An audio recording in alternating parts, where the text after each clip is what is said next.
And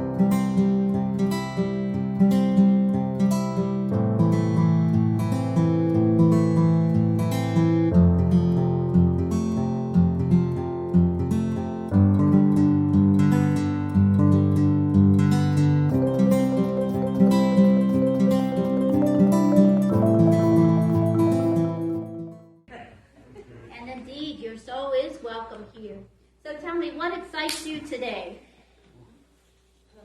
I made it alive. Yeah. Al killing the guy from Savannah that was riding slow. What excites you today? What good news do you have to share? I'm very excited because tomorrow my son arrives and we get to kayak on the river together. I'm very excited about that.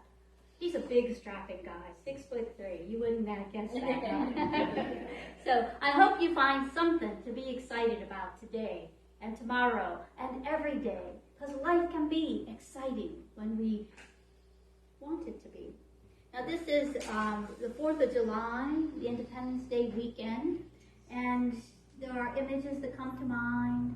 I always think of the Statue of Liberty, the American flag, and for me, these words from the Declaration of Independence ring true and inspire me on this Independence Day weekend.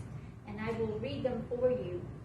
In Congress, July 4th, 1776, the unanimous declaration of the 13 United States of America. And this is part of it. When in the course of human events, it becomes necessary for one people to dissolve the political bonds which have connected them with another, and to assume among the powers of the earth the separate and equal station to which the laws of nature and the laws of nature's God entitles them. A decent respect to the opinions of mankind requires that they should declare the causes which impel them to the separation. We hold these truths to be self-evident, that all are created equal, that they are endowed by their Creator with certain unalienable rights.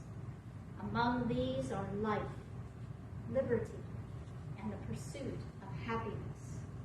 That to secure these rights, governments are instituted among men deriving their just power from the consent of the governed.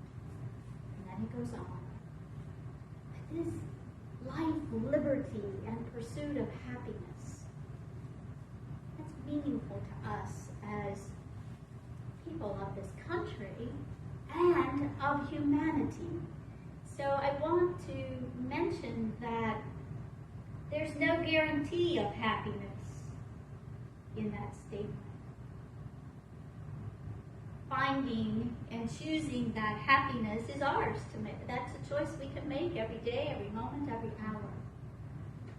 This is only a statement that we have the right to pursue happiness. The true happiness is an inside job. It's an inner working for us. We get to pursue it. We get to choose to find it. We get to choose to look at a moment and declare it happy. So I think there's some things for us to talk about with this idea of happiness. First, what is happiness? For many of us gathered in this room and at home, we have very different things that stir happiness in us. At different times of our life, different experiences stir us into happiness. There's probably a unique cause of happiness for each and every one of us. So the dictionary defines happiness as contentment, pleasure, contentedness, satisfaction, cheerfulness, merriness, gaiety, and joy.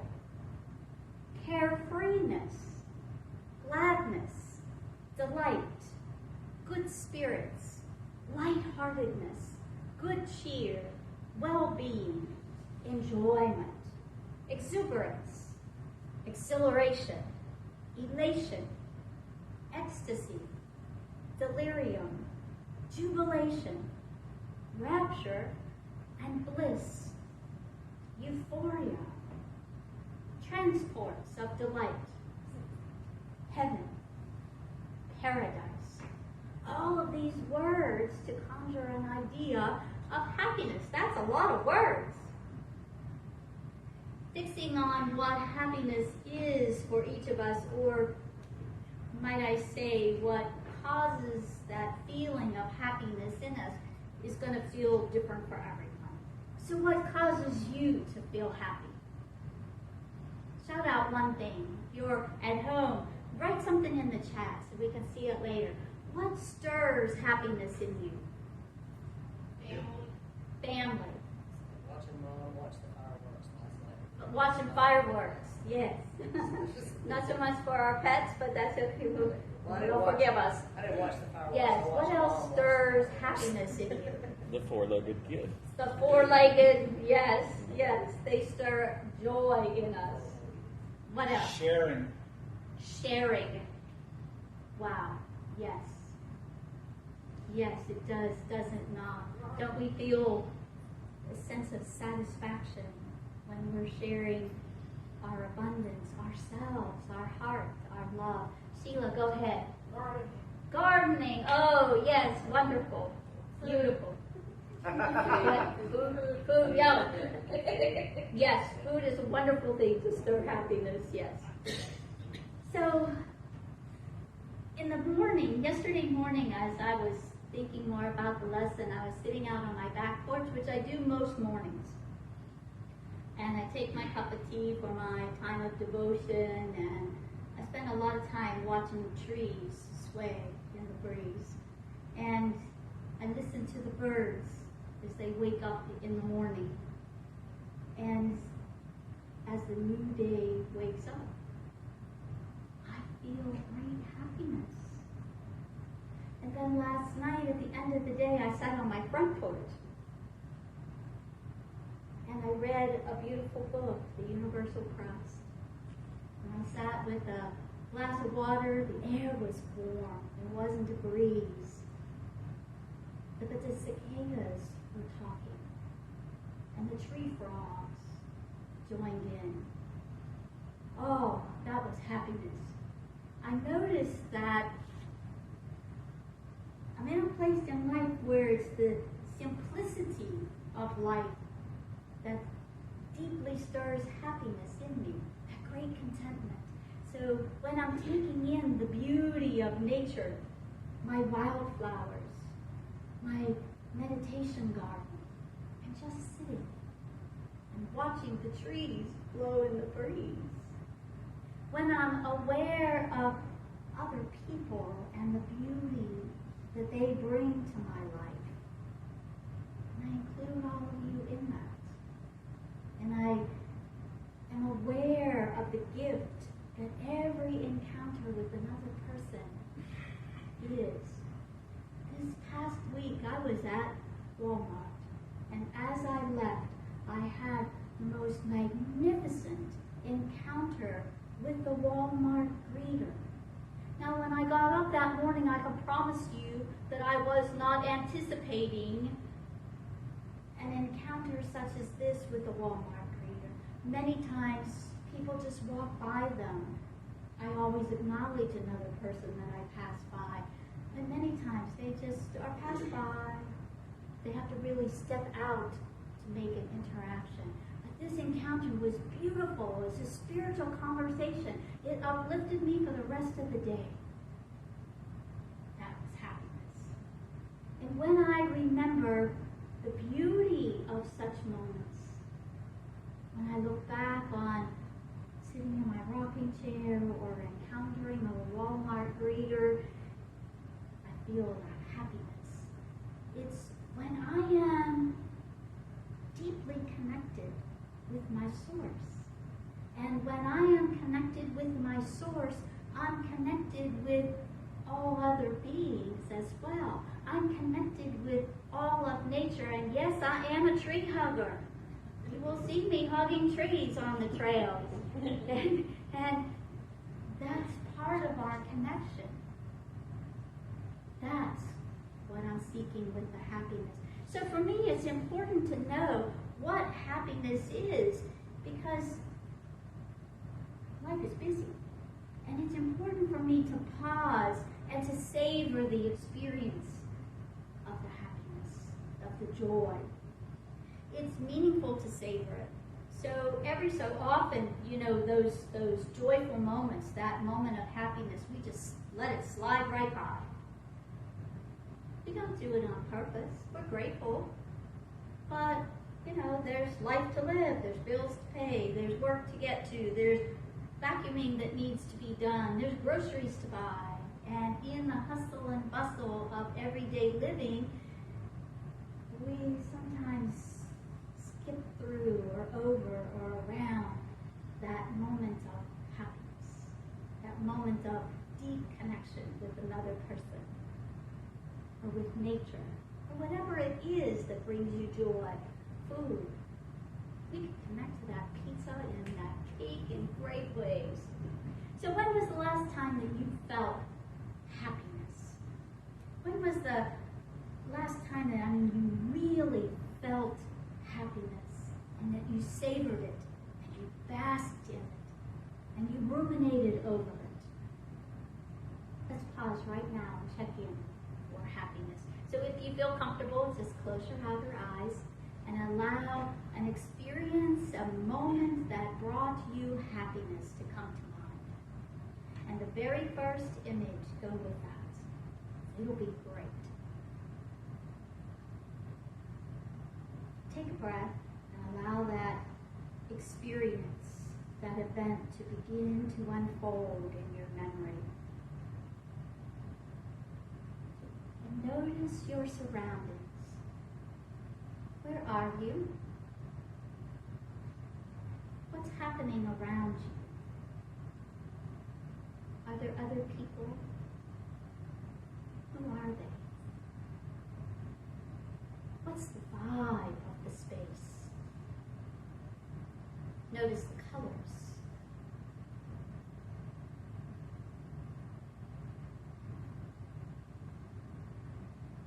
Now notice the tastes. This may take a bit to notice because we don't often think of taste sensations with our memories. But invite the sensation of a taste to come and notice what happens.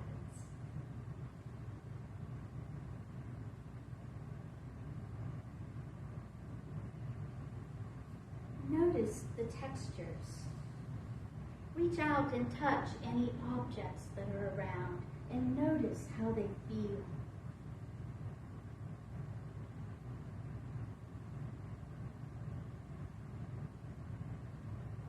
Notice the sounds. What do you hear in the background? What do you hear in the foreground?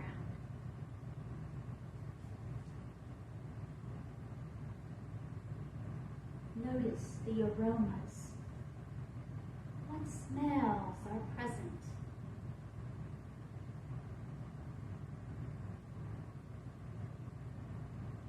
And with the next breath, bring yourself back and your attention back to this present moment, to this space and time. And what do you notice about that memory? Were you there again? All of our senses. We can hold on to that. Savor not the pursuit of happiness. Savor the happiness. Savor the experience of the happiness. Feel it with your body, your mind, with your spirit. In our fast-paced, instant everything world, it's easy to skip from one moment to the next, from one experience to the next. It's easy to do that. We've all done that. Without even recognizing what's just happened for us and with us. Without recognizing that moment that we just lived. that moment that was just graced to us. And when we notice a moment of happiness and when we savor them, we begin to expect more of them. Because that's where our attention is. Our attention is focused on that happy moment. And when we expect more of them and have more of them, we notice them. And we create that cycle of expecting happy moments and having happy moments. We anticipate happiness in the upcoming moment. In the next day, we anticipate happiness and joy. And soon, we've created an entire life of happiness, of wonderful experiences. So last Saturday, my younger daughter was in town and my older daughter lives here.